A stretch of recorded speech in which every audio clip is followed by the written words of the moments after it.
i7 ગુજરાતનો અવાજ।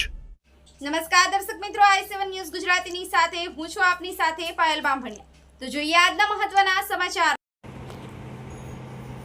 Vasad Tarapur highway પરથી દારૂનો મોટો જથ્થો ઝડપાયો। આણંદ જિલ્લાના વાસદ તારાપુર હાઈવે ઉપર આવેલ સત્યમ પાવભાજી હોટલ નજીક પાર્ક કરાયેલ કન્ટેનર ટ્રકમાંથી ભારતીય બનાવટના વિદેશી દારૂનો મોટો જથ્થો ઝડપાયો છે। લોકલ ક્રાઇમ બ્રાન્ચ એલસીબી દ્વારા કરવામાં આવેલી કાર્યવાહી દરમિયાન કુલ 555 પેટીમાંથી 26,064 બોટલ મળી આવી હતી। આ દારૂની કુલ કિંમત અંદાજે 48,28,192 ગણવામાં આવી છે। આ કાર્યવાહી પોલીસ મહાનિરીક્ષક શ્રી રાઘવેન્દ્ર વત્સના માર્ગદર્શન હેઠળ અને આણંદ જિલ્લાના પોલીસ અધિક્ષક શ્રી જીજી ચસાણીની સૂચના અનુસાર હાથ ધરવામાં આવી હતી। તે અનુસંધાને એલસીબી ઇન્સ્પેક્ટર સીપી ચૌધરીના માર્ગદર્શન હેઠળ વિવિધ ટીમો કાર્યરત કરવામાં આવી। નાઇટ પેટ્રોલિંગ દરમિયાન એએસઆઈ ચીલુભાઈ ભાણાભાઈને મળેલી બાતમીના આધારે પોલીસ ટીમે સ્થળ પર પહોંચી તપાસ હાથ ધરી હતી।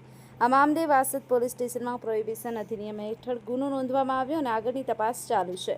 Bureau chief Narendra Sharma, i7 news Gujarati, Anand.